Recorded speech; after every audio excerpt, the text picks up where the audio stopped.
ግቢና ክፍልሽ ተኝ። እንዴ አባዬ እኔ እንቅልፍ አልመጣም። አንቺ ልጅ አታበሳጭኝ፣ ውጭ አልኩሽ። ጋሼ ምን ልንገርሽ? ይኸውልሽ ልጅ አታበሳጭኝ፣ ውጭልኝ አልኩሽ እኮ። እንዴ አባዬ ቆይ አንተ ሲጀመር እዚህ ምን ትሰራለህ? መልሰሽ እኔን ትጠይቅኛለሽ? እና ዲኤንኤ ያስመረመርኩት ምን ተረገምሽ? እርጉም አናባሽ ላይ አልሽው። በቃ ችኩስ አንቺ እውነት ከኔ ማህፀን ነው የወጣሽ? እማዬ በጉጉት ሲጠበቅ የነበረው የሰላምዬ የልጅ አባት እውነታው ሊፈነዳ ሀቁ ሊገለጥ የደፈረሰው ሊጠራ ነው። ሰላም ሰላም፣ የተከበራችሁ እና የተወደዳችሁ ውድ ቤተሰብ እንዴት ናችሁ? ደህና ናችሁ? እግዚአብሔር ይመስገን እኔ ደህና ነኝ። ክብሩ ይስፋ ለመድኃኔዓለም። ከዚህ ለቤት አዲስ የሆናችሁ ሰፖርት አድርጉኝ። ተወዳጁ ዳጣ ዛሬም በሚገርም እና በሚደንቁ ሁኔታ ቀጥሏል። የቁልፍ ቀን ደረሰ፣ የጭንቁ ቀን መጣ ይባላል። ሰላም ደፍራ ለጋሽ ደረጀ በጉጉት ስትጠብቀው ትዳርህን አሜት ውስጥ የከተትኩብህ አንተም የተሸማቀቅበት እውነታውን ልነግርህ ነው ሲለው እንግዲህ ጋሽ ደረጀ እጅጉን ደስ ብሏቸዋል። ማን ነው የሚሉት ልባቸው ሰፍ ብሎ እየጠበቁ ነበር በጉጉት። እንዴት ይገርማል! እንዴት ያሳዝናል! ሰላም ሰላም፣ የተከበራችሁና የተወደዳችሁ ውድ ቤተሰቦች፣ በጣም አጓጊና ልብ አንጠልጣይ ተወዳጁ የሆነው ዳጣ በሚገርም ሁኔታ ቀጥሏል። ወይዘሮ ማርታም ከባድ ጥርጣሬ ውስጥ ገብታለች። ይህ ጉዳይ ወዴት እየሄደ ነው? ምንድን ነው? ምክንያቱም የሰው ልጅ ስህተት አንድ ይሰራል፣ ሁለት ይሰራል፣ ሶስተኛው ግን ከባድ ጥርጣሬ ያስነሳል። አሁን ወይዘሮ ማርታ ሲሳይ የሚባለው አባትሽ መቼ ደውሎልሽ ስታወሪውም ሲደውልልሽም አይቻለውቅም እስኪ ደውይለት ስትል ዳጣን አስደንግጣታለች። ዳጣም ስትፈራው የነበረው ይሄን ነው። አቢጌል በየቀኑ ጉድጓድ እየቆፈረች የደረጀና የኔን እና አባትና ልጅ ለማረጋገጥ የማትቆፍረው ጉድጓድ የለም። በእርግጥ ጠርጥራለች። እሷ ግን ማስረጃ አታ ነው ስትል ለናታን ነግረዋለች። ወደው እንደመጣው የኔንና የሰላምዬን ጸጉር የአባቴንና የኔን ጸጉር ዲኤንኤን ያስመረመረች መስሏን ነበረ። ግን እኔ ከሰላምዬ ማበጠሪያ ወስጄ ገና ሳላበጥርበት በእናትሽ ላበጥርበት በማለት በቀልድ መልክ ወስዳ እሷ ግን ብልጥ ሆና ዲኤንኤን አስመርምራ ነበረ። ናታን ትልቁ ሚስጥር ይሄን ልንገርህ፣ እትዬም ይሄን ወረቀት አይተዋለች። የዛን ቀን ስደበድባት ታስታውስ እንደው ስትል ለናታን ስትነግረው አቢጌል አንዴ ከነከሰች ሳታደማ አንዴ ከጠረጠረች ሳትፈነቅለው አንዴ ከጠረጠረች ሳታደፈረሰው አትቀርም። ስለዚህ አቢጌልን ተጠንቀቂያት፣ እኔን በቻልኩት እጠነቀቃታለሁ። አባዬ አውቃለሁ እንደተጨነቀ፣ ግን ለሱ መፍትሄ አያጣም። አባዬ ለጊዜው ቢጨነቅም ብልሃተኛ ሰው ነው። ዳጣ እባክሽን ተረጋጊ ይላል። ናታንም በግሉ ዳጣ ከሱ እንድትርቅና ከዛ ቤት እንድትወጣ ካጠገቡ እንድትጠፋ አይፈልግም። ምክንያቱም አደራ የተሰጠውና ቃል የገባው ሚስጥር አለ።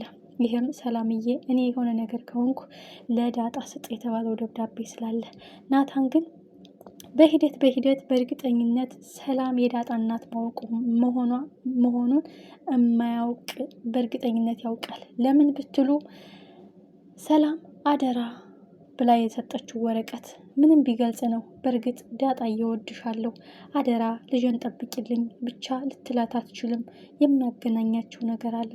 ሰላም ከጊዜ በኋላ እናትና ልጅ እኮ ነን ያለችው የዛን ቀን ፎቶ ሳነሳቸው ያለ ምክንያት አይደለም ብሎም ጥርጣሬ ላነሳ ይችላል። ብዙዎቻችን እንቆቅልሽ የሆነው ዳጣ ተረግዛ እስከምትወለድ ወይዘሮ ማርታ የት ነበረች የሚለው ጥያቄ ነው ብዙዎቻችን ያልገባን፣ እንቆቅልሹ ያልተፈታልን።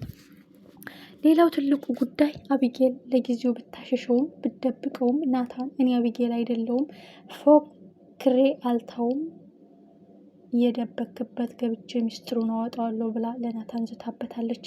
ቆፍሪ እስከፈለግሽው እስከ ጥግ ድረስ እንጂ የምታውቂው ሚስጥር የምታፈነጂው ሀቅ የለም ሲልም አስጠንቅቋታል።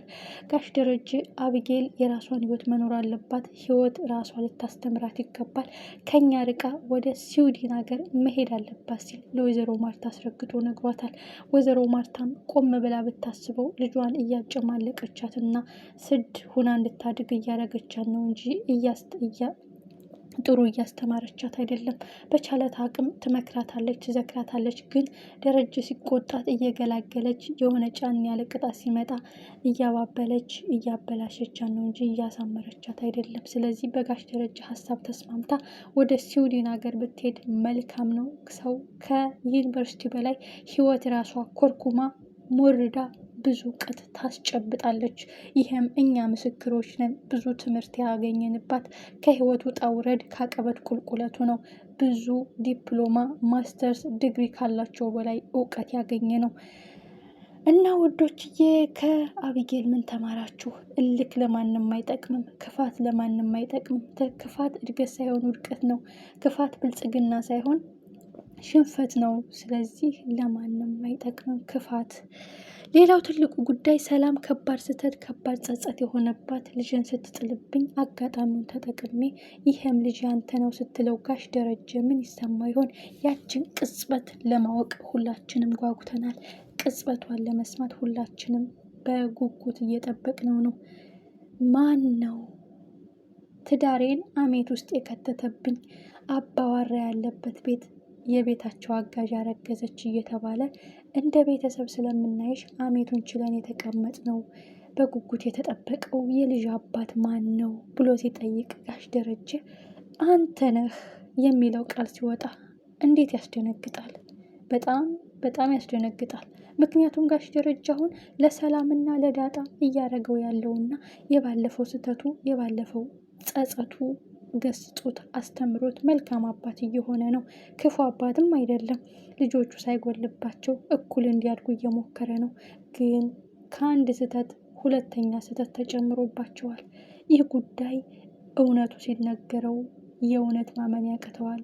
ጉዳትም ሊደርስበት ይችላል በድንጋጤ።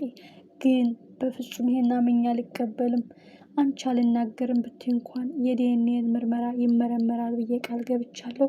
ሲመረመር ምን ሊባል ነው? የኔ ስስ ብልቴ ትዳሬ ነው።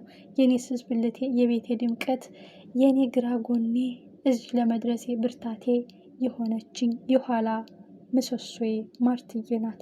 ማርታን አጣታለሁ። ጭራሽ የዳጣ ሲያስጨንቀኝ ሌላ መዘዝ።